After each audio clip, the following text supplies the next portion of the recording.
this? What's this? I think he's come for me. Yes, he has. Yeah. Now, who's going to help me open this box? Me! Can the call Hey, you can all help. But I'm not There's no need for that. I'm not helping.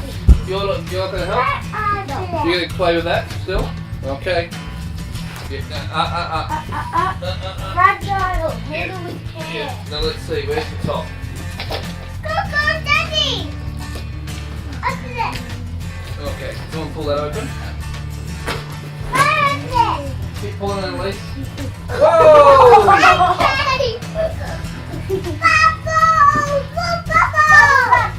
Yes, which you're not allowed to pop, are you? Oi! Stop it! Don't just grab this up and no! Pass me those things back here. What are we opening? Why are we opening that one first, are we? Alright, what we got? Okay, I'm going to open this one while you're opening that one. I'm going to open up this one. But I need the scissors. Yeah. What is in there? What do you mean that? Whoa!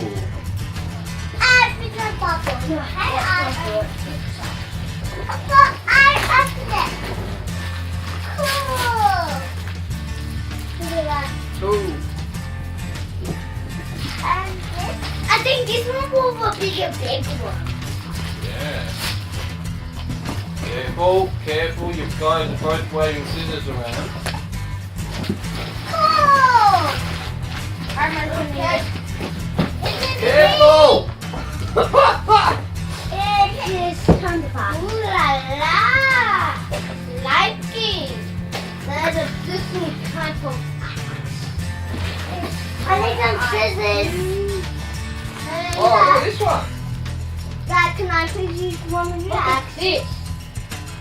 It's tiny. And Dad, can I have that axe? Right, now just gently snip along the tape there. Okay. But actually, you should not be using those are for hair scissors. Oh. Now, hang on. See the pointy bit? And you get it under the cardboard there. Yeah. So you get some more out. Yeah, but don't have your hand there, because if you're pushing, you could stab your thumb. Okay. So have your hand like that. Alright, you're not touching the camera, are you? No. This is a big one. Alright, now we've got one more. That's a lot. Wow.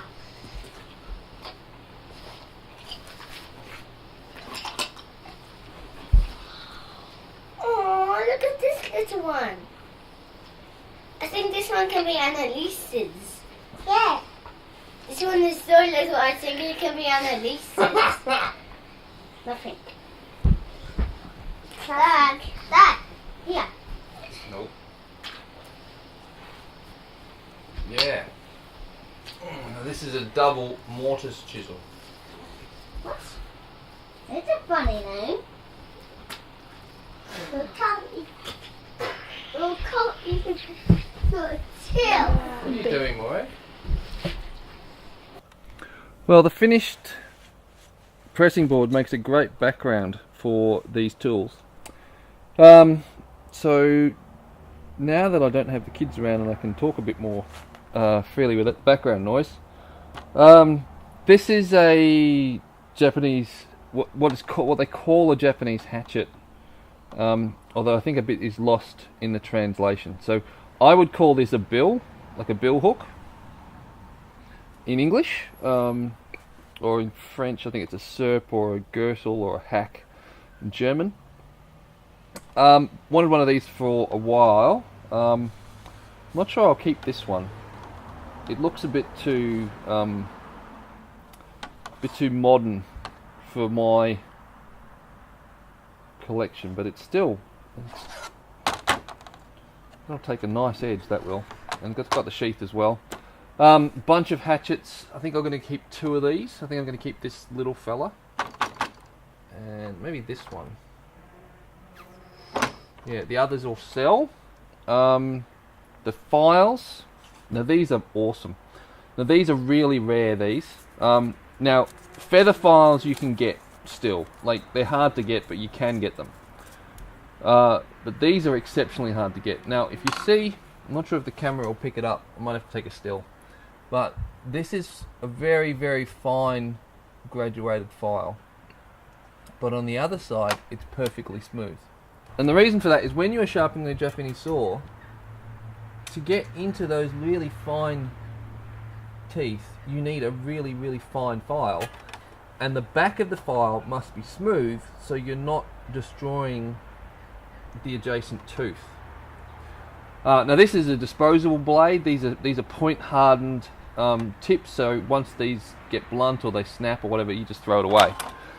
But the old blacksmith style Japanese saws would need to be sharpened with these files. And it just so happens that I do have some blacksmith made Japanese saws coming in the next, well, I'm not sure when they're coming, but they're made this neck patch or the one after, but I've got some coming. So I'm going to need these in order to sharpen them and then keeping them sharp. And so that's pretty cool. What else we got? This chisel is just, this is so funny. That's well past the tool steel and into the mild steel. I don't know what you'd use that for in terms of chiseling. Maybe a scraper or something, but that's just crazy. I'll keep it because I'll keep the little ferrules, and they'll be good for spares if I want to make up my own chisels with handles and stuff, so I'll keep them. This beautiful thing is a double mortising chisel. You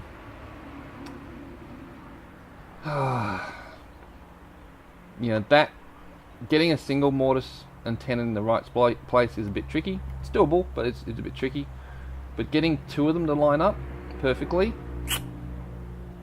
again, it's doable. Just a skill that you got to learn and practice, but tricky. So yeah, that'll be fun to play with. These are gouges. Now, this is very similar to a Western style gouge. I think these are outer gouges, they're called, where the bevel's on the outside of the chisel. That's pretty much what all the Western style gouges are like. You can get inner gouges where the outside is round and then the bevel is on the inside. But in Western woodworking, they seem to be really, really rare. You can find them, and I've got a couple. But in Japanese woodworking, they seem to be relatively common. Relative to, well, you still don't find them that often, at least not cheaply. But anyway, that's a little set of 4. This is actually a little bench chisel. You can see the aura at the back there, which hasn't been ground out. But this has actually been ground, so it's got a chamfer. Not a chamfer, a curve. Not sure if you can see that. Yeah, very gentle curve on the back. So the person who's had this before has modified that chisel to be part of this set, because I got these as a lot. Bunch of chisels here. These ones I reckon I'm going to be passing on because I've already got these sizes. So yeah, I don't need to keep any of those. These carving chisels, well, they're beautiful and pretty good nick too. They're obviously a relatively modern chisel, based on the materials and so on. But look at the polish on that bevel. Yeah, they need a little bit of work, but not a huge amount. But they're just beautiful. And that Japanese red oak handle, I think it is. Oh, actually no. I think that's the other Japanese wood they use for handles. They're Kiji or Kaji or something anyway. And then you have this one. This bad boy.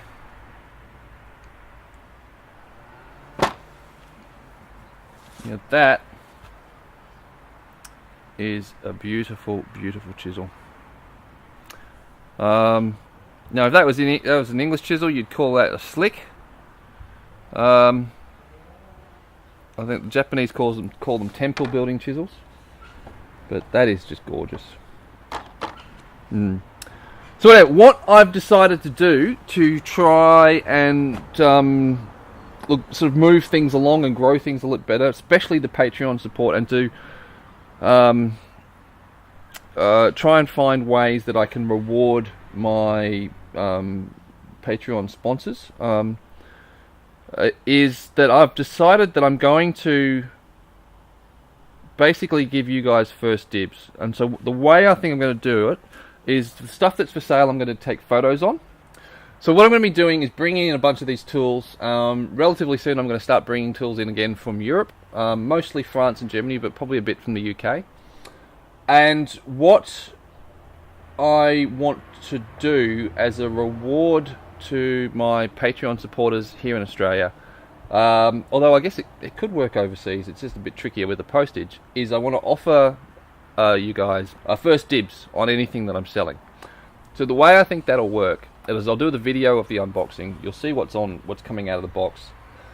Then I'll take a bunch of photographs of all the stuff that I'm going to sell and work out what I would list it for on eBay, sort of like the reserve cost, and then that's what it'll be available for everyone who's supporting us via Patreon. And the way I think I'll do that is I'll put stuff for sale on eBay, but if you want something, let me know in the comments section on the Patreon webpage of the Patreon post, and then I'll take it off eBay and you can have it for that listing price. Right. But once someone's put a bid on eBay, well then obviously I can't cancel the listing. I've got to let that go through. So I think that'll work without me getting in trouble with eBay. Like, I think I can cancel. I don't think there's any problems with me cancelling stuff if no one's got a bid on it. But anyway, that's what I'm going to try out. And I don't know if that's got something that you guys are going to appreciate or not. I'm just going to give it a go. The tool sales is mostly a way for me to get more stuff to play with and different stuff to play with. In part, it's to make a little bit of extra money, but the main thing is for me to have stuff to do and keep myself sane. It's like fun. While we're setting ourselves up with the press and with the other things that we're going to be doing towards and moving towards getting the farm and setting Hedgerow Farm up. So I hope all that makes sense. And just before I go, the beehive competition. Keep your guesses coming in. I'm really I'm really pleased no one's got it yet. Not that I was expecting anyone to, because it's tricky, especially with the lack of clues so far. But anyway, I've been continuing on with the dovetailing. So if we come over here, now this is my best dovetail joint yet. That, look, I know there's a few gaps. Hang on. No.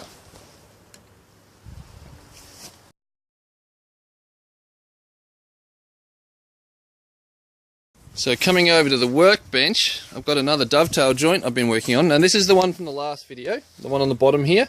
It's a bit gappy and that knot in the wrong spot, but have a look at this. Now,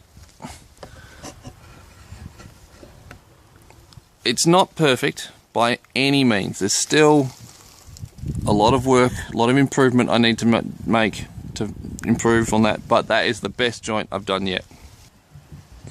I'm really happy with the placement of the pins and tails. It's much better in this version. But the thing I was most happy with was the fit. Now it looks a little gappy. It's not perfect, but it really slid together tightly. It's like a bolt going into a finely machined hole. What I'm most impressed with though is how much I'm improving. Not just the quality of this joint, but how much quicker I cut it and did it. And it's more complicated because there's more tails and pins in this one to sort of get a better fit with the tongue and groove and get the placement right. So really happy with how I'm going with this. It's just, yeah, it just shows you just got to practice and then you can get better. Now, some of you might be finding that the clues aren't being particularly helpful. Well, they're not supposed to be. The aim is really at the moment just to keep you guys interested and to tease you. to be honest. Because what I'm wanting is to sort of bring you along with me, to share what I'm doing with you, and to sort of spike your interest. And this is just, you know, to be honest, it's a gimmick to get you guys to click and subscribe and watch my videos, especially if I'm not handing out the clue until the end of the video. So this week's clue, or this video's clue is this timber species does not naturally occur in North America. So yeah, I hope that does narrow it down a little bit. You can go back through the other videos and catch the other clues. It's getting tighter, but we've still got a long way to go. But good luck, and yeah, I'll see you in the next video.